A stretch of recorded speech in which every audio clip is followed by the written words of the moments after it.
कन्नड तालुक्यातील नासनवेल जिल्हा परिषद प्रशालेत केंद्र क्रमांक 13 आणि 35 येथे इयत्ता 10वीची परीक्षा सुरळीत आणि शांततेत भयमुक्त वातावरणात सुरू झाली आहे। शुक्रवारी नियमित वेळेवर सुरू झालेल्या मराठी विषयाच्या प्रथम एकूण 250 विद्यार्थी असून एक दिव्यांग परीक्षार्थी आहे, तर 248 विद्यार्थ्यांनी परीक्षा दिली आहे। यावेळी एक भरारी पथक आणि पोलीस पथक यांची देखील परीक्षास्थळी भेट झाली। केंद्र संचालिका एस वडगावकर, बैठी पथकामध्ये अशोक काळे गाडेकर हे असून चंद्रकांत पाटील तथा पिशोर पोलीस स्टेशनच्या वतीने शांततापूर्ण वातावरण निर्माण केले। तसेच पोलिसांनी यावेळी चोख पोलीस बंदोबस्त ठेवला होता। Devidas Thorat, MCN news, Nachanvel Kannada.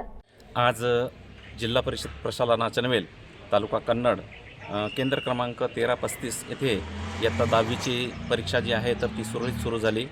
नियत वेळेनुसार परीक्षा सुरू झाली असून एकूण 250 विद्यार्थी असून पैकी एक दिव्यांग आहे आणि 2 विद्यार्थी अनुपस्थित असून एकंदरीत 248 परीक्षार्थी आता सध्या परीक्षा देत आहेत।